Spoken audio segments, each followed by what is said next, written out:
इससे पहले वाली वीडियो में हम लोगों ने देखा था कि हमारा हीरो लिन और मिस एप उन गेस्को से फाइट करने के लिए गुफा में गए थे, लेकिन वहाँ पे ये लोग जीत नहीं पा रहे होते हैं। इसीलिए वह लोग उस मॉन्स्टर को लेके बाहर आ जाते हैं, जिससे कि उनको ओपन एरिया का एडवांटेज मिल सके।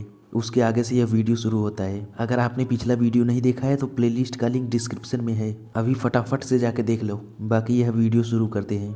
उस बड़े से मॉन्स्टर ने बहुत सारे पॉइजन का अटैक हमारे हीरो लिन के ऊपर कर दिया था, लेकिन गेस्को आर्मर की वजह से वह सभी रिफ्लेक्ट हो जाते हैं। वह मॉन्स्टर बहुत ही तेजी के साथ बहुत सारे वेनम बुलेट्स को शूट कर रहा था, जिससे लिन को भी काफी ज्यादा प्रॉब्लम हो रही थी। और उस बड़े से मॉन्स्टर से जल्दी से छुटकारा पाने के लिए लिन अपने आर्मर के साथ जाके उस मॉन्स्टर से टकरा जाता है, जिससे टकराने की वजह से वह मॉन्स्टर बहुत दूर उड़ते हुए जाके गिरता है और लिन उसका एक पैर अपने दांतों से पकड़ के काट लेता है।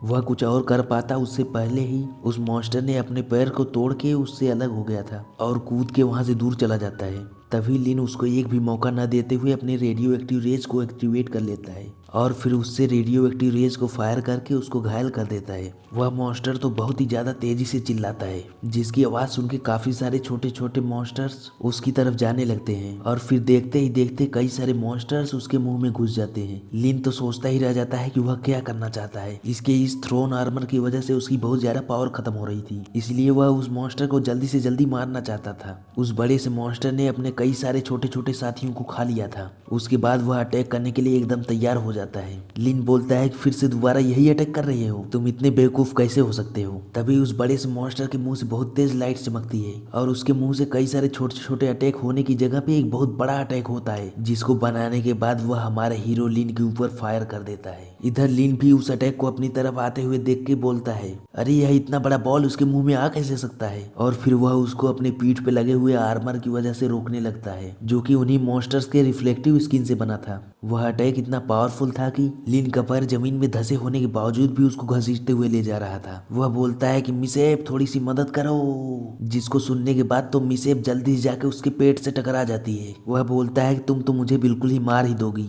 उसके ऐसे टकराने की वजह से वह बड़ा सा वेनम अटैक उनके ऊपर आने से रुक गया था, जिसको देख के तो वो दोनों बहुत ही ज्यादा खुश हो जाते हैं। उसके बाद लिन बोलता है तुमने जो किया है उसका हिसाब तो चुकाना ही पड़ेगा। उसके बाद वह अपनी काफी सारे एनर्जी को इकट्ठा करके फ्यूरी ब्रेथ को फायर कर देता है, जो कि उसके उस बड़े से अटैक को चीरते हुए उसकी तरफ जाने लगता है। वह मॉन्स्टर इस अटैक को आते हुए देखता तो है, लेकिन कुछ कर नहीं पाता है और फिर वह आखिरी में जमीन पे गिर ही जाता है। उसके बाद लिन अपने थ्रोन आर्मर को डीएक्टिवेट करता है, जिससे कि उसके फिन्स नॉर्मल साइज में आ जाते हैं। वह बोलता है फाइनली ये सब खत्म हो गया, हम लोग क्यों ही इस बॉस से फाइट करने के लिए इसके गुफा में गए थे। उस मॉन्स्टर को हराने के बाद मिसेप भी बहुत ज्यादा खुश हो जाती है। तभी हमारा हीरो लिन कुछ नोटिस करता है, वहाँ पे जो घास गेस्को की वजह से सूख गई थी वह फिर से धीरे धीरे उगने लगी थी। लिन पूछता है कि ऐसा क्यों हो रहा है। उसका सिस्टम बताता है कि गेस्को की डेड बॉडी में कुछ ऐसे एलिमेंट पाए गए हैं जो कि इस दुनिया के है ही नहीं, मुझे इसके बारे में अच्छे से स्टडी करना पड़ेगा। वह बताता है कि गेस्को प्रिंस के अंदर जो एनर्जी थी वह औरों के मुकाबले ज्यादा प्योर और स्ट्रांग थी, यह जरूर ही उसकी ब्लड लाइन की वजह से हुआ होगा। लिन तो बोलता है कि इसका मतलब हमें सब गेस्को को मारने की जरूरत नहीं है, सिर्फ गेस्को किंग को मारना है और यह जो जंगल से हरी घास खत्म हो रही है उसका प्रॉब्लम खत्म हो जाएगा। चलो हम लोग उसको ढूंढ के मारते हैं, लेकिन उससे पहले मुझे बहुत ही ज्यादा भूख लगी है, मुझे कुछ न कुछ तो खाने के लिए चाहिए ही। हम लोग देखते हैं कि मीसे पहले से ही उसकी तैयारी में लगी थी, क्योंकि उसको तो बारबेक्यू वाला गेस्को खाना था। वह बोलती है कि मिस्टर ड्रैगन आग जलाओ, लेकिन हमारा हीरो लिन तो अपनी इतनी ज्यादा एनर्जी यूज कर चुका था कि उसके मुंह से एक आग की चिंगारी तक नहीं निकल रही थी। वह बोलता है कि चलो मैं तुम्हें आग जलाने की एक नई टेक्निक सिखाता हूँ। उसके बाद जो लकड़ी को आपस में घिस के पहले जमाने के लोग आग जलाते थे, बिल्कुल वैसे ही उससे करवाने लगता है। वह एक लकड़ी को दूसरे लकड़ी के ऊपर रख के बहुत ही तेजी से गोल गोल घुमाने लगती है, जिससे देखते ही देखते वहाँ पे आग लगना शुरू हो जाती है और इस तरह से आग जलाना सीखने की वजह से वह बहुत ही ज्यादा खुश हो जाती है। उसके बाद वह उसी आग में उन गेस्को को पकाने लगती है। दोनों के पेट से बहुत ही तेजी से आवाज आ रही थी। लिन तो पूछता है कि कितना टाइम लगेगा, मुझे बहुत ज्यादा भूख लगी है। मीसे बोलती है कि अभी नहीं हुआ है। वह फिर से पीछे से चिल्लाता है, मीसे हो गया है, जल्दी लाओ, मैं भूख से मर जाऊंगा। उसके बाद वह एकदम गुस्से में बोलती है नहीं हुआ है। वह उन सभी को दूर फेंकते हुए बोलती है कि अभी भी यह कच्चे ही है। लिन भी देखता है कि आग में इतनी देर पकाने के बाद भी वह एकदम कच्चा ही था। उसका सिस्टम बताता है कि यह मॉन्स्टर दूसरे वर्ल्ड से आए हैं, इसलिए इस वर्ल्ड की आग उनका कुछ नहीं बिगाड़ सकती। तुम्हारे फ्यूरी ब्रीथ और रेडियो एक्टिव रेज भी ऐसे ही पावर है, इसीलिए तुम उनको आग में जला पाए थे। लिन बोलता है कि तभी तो इस आइलैंड पे गेस्को का कोई और कुछ नहीं बिगाड़ पाया था, चाहे वह जितना भी स्ट्रांग था। मिस एप के पेरेंट्स और उनके फ्रेंड्स भी इनको हरा नहीं पाए थे और मारे गए थे। वह बोलता है कि मुझे जरूर कुछ न कुछ खा लेना चाहिए, नहीं तो मैं भूख से ही मर जाऊंगा। उसके बाद वह उस गेस्को को कच्चा ही खाने का डिसाइड करता है। उसने जैसे ही उस मॉन्स्टर का एक टुकड़ा काटा था, उसने तो बहुत ही अजीब तरह का शक्ल बना लिया था। वह उसको थूकते हुए बोलता है कि इसका टेस्ट कितना बेकार है और यह जहरीला भी है, लेकिन चाहे जो भी हो जाए मुझे अपना लेवल अप करने के लिए पॉइंट्स चाहिए और उन पॉइंट्स के लिए मैं खाता ही रहूंगा। लेकिन मुझे मिस एप के लिए तो एक स्पाइसी हॉटपॉट मंगाना ही चाहिए, क्या यह उसके लिए काफ़ी होगा? इसके बाद फाइनली उसकी धीरे धीरे एनर्जी रिस्टोर होने लगती है, जिससे वह अपने फ्यूरी ब्रेथ का छोटा हिस्सा आग जलाने में यूज कर सकता था।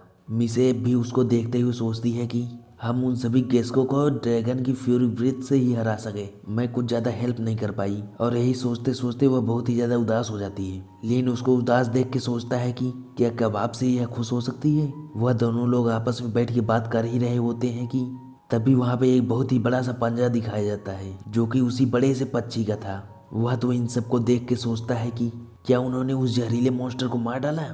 जब मैंने उन सभी मॉन्स्टर के ऊपर अटैक किया था, तब तो उस मॉन्स्टर के उन जहरीले अटैक से तो मैं बिल्कुल भी नहीं बच पाया था। मुझे तो कई सारे छोटे छोटे मॉन्स्टर्स ने घेर लिया था, और उन सब छोटे छोटे मॉन्स्टर्स के अलावा उस बड़े मॉन्स्टर की तो बात ही अलग थी, और इन दोनों ने मिलकर उन सभी को हरा दिया।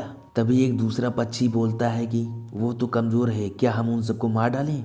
लेकिन वह पक्षी बोलता है कि इन सबको अभी जाने दो, हमें पहले उस ब्लेड वाले भेड़िए को ढूंढना है। उन गेस्को को खाने के बाद लिन को बहुत सारे पॉइंट्स और स्किल्स मिलते हैं, जिसमें से एक तो एक्सप्लोजिव बॉम्ब वाला था। वह तो इन सबको खाते हुए बहुत ही ज्यादा खुश हो गया था। वह बोलता है तुम तो मेरे अब तक के सबसे अच्छे दुश्मन थे। हमें उस गुफा के आगे बहुत सारे हड्डियों को दिखाया जाता है। लिन और मिसेप ने बहुत सारे गेस्को को पका के खा लिया था और अभी भी कंटिन्यू खाए पड़े थे। लिन ने तो खा खा के 2 मिलियन पॉइंट्स इकट्ठे कर लिए थे। वह सिस्टम से बोलता है कि अब की बार मुझे मत लूटना।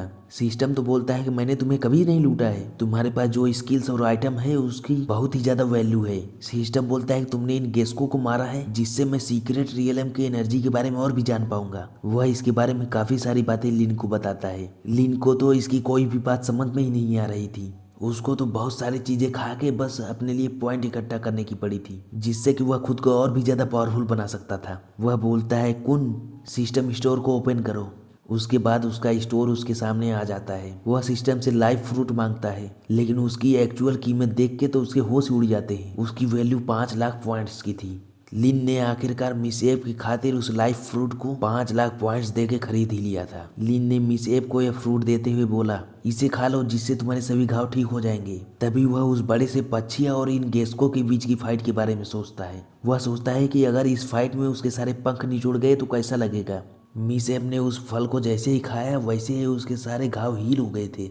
उसके बाद तो वह और भी फल को मांगने लगती है, क्योंकि उस फल को खाने के बाद घाव हील होने के साथ साथ ताकत भी बढ़ गई थी। वह सोचता है कि सही में लाइफ फ्रूट एक अच्छी चीज है, मैं उसे आगे फ्यूचर में और भी दे दूंगा। तभी मिसे बोलती है कि देखो मैं तुमसे ज्यादा बड़ी हो गई हूँ। लिन तो बोलता है अच्छा ऐसी बात है। उसके बाद वह अपने 15 लाख पॉइंट अपने हाइट के ऊपर लगा देता है। उसके शरीर से एक लाइट निकलती है और उसकी हाइट तुरंत बढ़ जाती है। मिसेप तो ड्रैगन को अपने से बड़ा देख के एकदम चौंक जाती है। वह तो बोलती है कि तुम जितना खाते हो उतना मैं भी खाती हूँ, और मैंने तो वो फल भी खाया है, फिर भी तुम्हारे जितने बड़ी नहीं हो पाई हूँ। लिन तो हंसते हुए बोलता है ही चलो मैं अपनी नई स्किल को ट्राई करता हूँ। उसके बाद वह अपने मुंह में एनर्जी को इकट्ठा करने लगता है। मिसेप तो इसको देख के बहुत ही ज्यादा घबरा जाती है। उसके बाद वह अपने उस एनर्जी वाले अटैक को सामने की तरफ कर देता है। वह अटैक तो सामने जाके टकराता है और फिर से वापस की तरफ लौट आता है। मिसेप तो इसको देख के बिल्कुल भी कुछ भी समझ नहीं पा रही होती है, और वह अटैक बिना किसी को लगे हुए ऊपर की तरफ चला जाता है। लिन तो बोलता है कि इससे तो मैं कई सारे गेस्को बॉस को एक साथ मार सकता हूँ। हम लोग देखते हैं कि वह पक्षी और उसके साथ 2 और छोटे छोटे पक्षी उड़ रहे होते हैं। वह सभी लोग मिलकर उस तलवार वाली भेड़ियों को ढूंढ रहे होते हैं। तभी वह पक्षी कुछ नोटिस करता है। उसे लगा कि उस बड़े से गेस्को मॉन्स्टर का वह वेनम अटैक है, जो कि उनकी तरफ बहुत ही तेजी से आ रहा होता है, लेकिन एक्चुअली में वह लिन का वही अटैक था, जो कि ऊपर आसमान में जाकर उन सभी पक्षियों से टकरा जाता है और वहां पे एक ब्लास्ट हो जाता है। शाम हो गई थी। लिन बोलता है कि पेट भर गया, आप चलो घर चलते हैं। मिसे बाकी के जो बचे हैं उनको पैक कर लो, आगे 2 दिन के लिए खाने के लिए हो जाएंगे। उसके बाद 2 दिन बाद का सीन दिखाया जाता है। वह दोनों अपने ह्यूमन रूप में आकर ट्रेनिंग कर रहे होते हैं। लिन बोलता है कि हमारा सारा खाना खत्म हो गया है, इसीलिए चल के कुछ शिकार करना चाहिए। मिसेप तो एक्साइटेड होते हुए पूछती है कब चल रहे हैं, बताओ बताओ। वह दोनों आपस में डिसाइड कर ही रहे होते हैं, तभी उनके ऊपर से कुछ उड़ते हुए जाता है और यह वही उड़ने वाला डायनासोर था।